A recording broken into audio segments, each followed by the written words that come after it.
Help me hit 7,000 subscribers. Support the video with a like and share your thoughts in the comments. I read everyone. Thank you.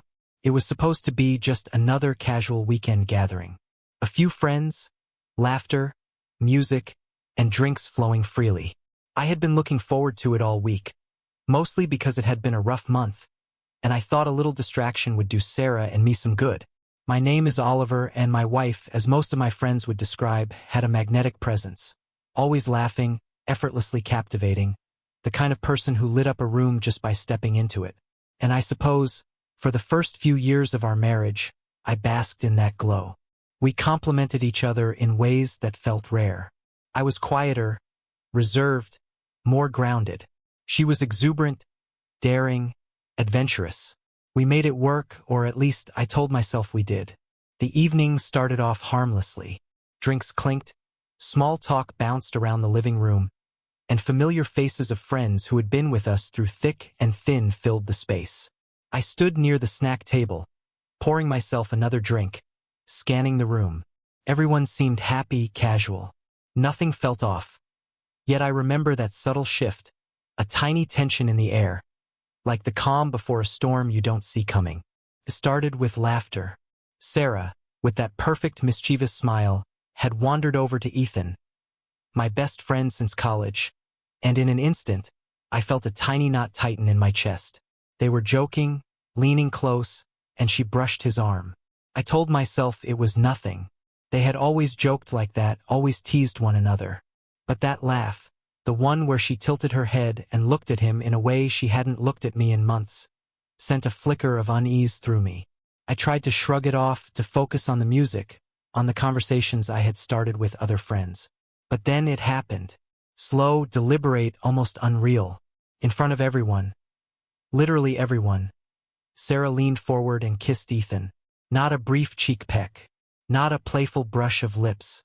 A full, unmistakable kiss. My mind went blank for a second, like someone had yanked the air from the room. Laughter froze. Conversations halted. Eyes turned toward the kitchen, toward the living room, toward me. And in that suspended moment, I felt the weight of everything. Years of compromise, patience, quiet love, and growing distance, pressing down on me. I didn't shout. I didn't throw a glass or demand explanations. I didn't even look angry. I simply took a deep breath. In that split second, a clarity settled over me that I hadn't felt in a long time. This wasn't a mistake, and it wasn't a moment I could ignore. This was a choice, one she made, and it was undeniable, unarguable. I felt my chest tighten, a low hum of betrayal vibrating through me, but I let it simmer quietly. I reached down, took off my wedding ring, and held it in my hand. The cool metal felt heavier than it should, laden with the years, the nights I stayed up listening to her talk about work or dreams, the mornings I made coffee before she even opened her eyes, the weekends I spent compromising and adjusting. It was all in that small circle of gold. And now it had to go somewhere else. I placed the ring carefully on the polished wooden table, right between them, where everyone could see it. The room was silent now, a stark contrast to the buzz of laughter and music just moments before. Ethan froze mid-step, his glass halfway to his mouth, and Sarah's eyes widened like she had just realized something profound, something terrifying. Their faces, previously animated with casual fun, shifted into shock, disbelief, and maybe even fear. I didn't say a word. I didn't need to. The act spoke louder than any argument could. I simply turned and walked out. The front door closed softly behind me, a quiet punctuation to a story that didn't need to be told aloud. Outside, the night air wrapped around me, crisp and indifferent. My steps echoed on the pavement as I moved away from the house, away from the chaos, away from everything I thought we had built together. And as I walked, I felt something I hadn't felt in years. A strange, bitter peace. Not because I wanted revenge, not because I felt triumphant, but because I had finally acknowledged the truth.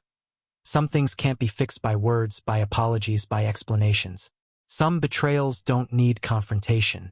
They need distance, clarity, and recognition that continuing would only hollow you out further.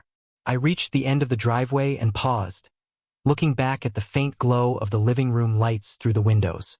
My heart still ached, not from anger, but from loss.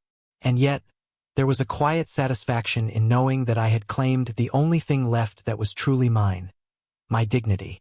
For a moment, I let the world stand still around me, listening to the soft hum of the night, the distant laughter from somewhere far away, and I felt the first flicker of a future where I didn't have to shrink myself to accommodate someone else's choices. I didn't drive home, couldn't. The thought of stepping into the house, walking past the laughter, pretending everything was normal, was unbearable. Instead, I wandered the quiet streets, letting the night guide me.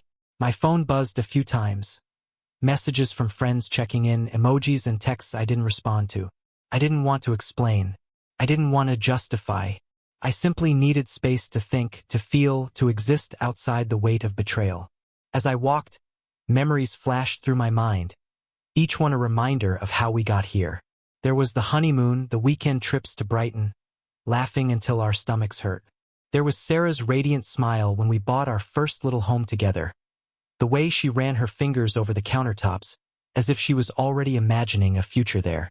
I remembered the late nights we spent talking about dreams, about children, about plans we were so sure we'd share.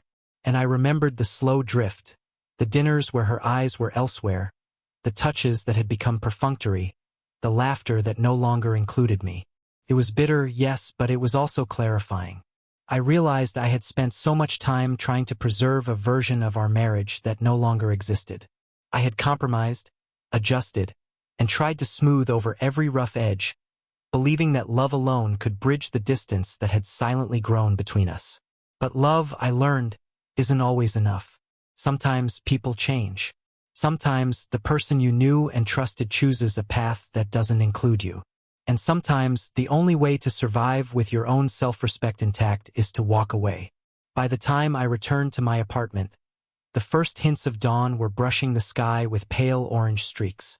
I poured myself a coffee and sat on the balcony, watching the city slowly wake. The sounds of life, distant traffic, a dog barking, birds chirping, felt oddly comforting. For the first time in a long time, I wasn't thinking about what Sarah was doing or who she was with.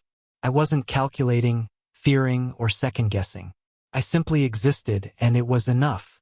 Later that day, I spoke to my closest friends, the ones who had known both of us for years. I didn't recount the kiss in graphic detail, didn't ask for advice on revenge or confrontation. I simply said, I walked away, that's all. And they understood. Their responses were measured, supportive, and validating in ways I hadn't realized I needed. No one told me to fight, to yell, to chase after what was lost. Instead, they reminded me that some battles aren't worth waging, and some closures are found in silence and choice, not in confrontation. A week passed. The shock of the event had rippled through our circle of friends, gossip threading its way around the usual conversations. I was careful not to involve myself, letting the silence speak on my behalf. And interestingly, that quiet stance carried a weight of its own. Sarah and Ethan tried to reach me at first, texts, calls, even messages through mutual friends. I ignored all of them, not out of spite, but out of necessity.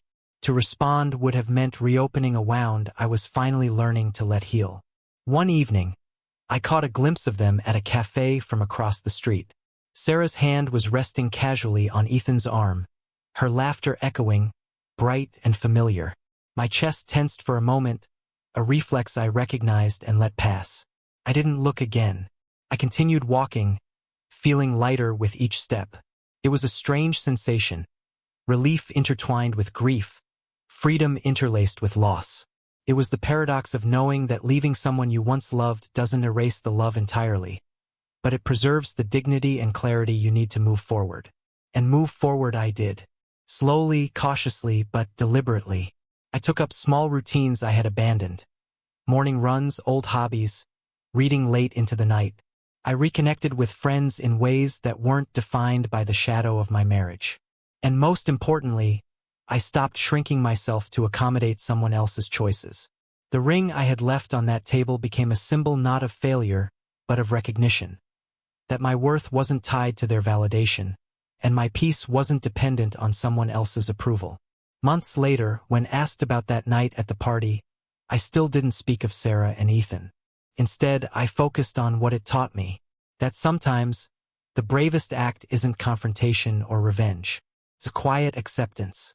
It's walking away while retaining your dignity.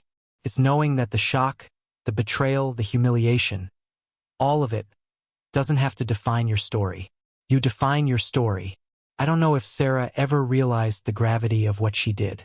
I don't know if Ethan understood the impact of his presence, his choices. And frankly, I stopped caring.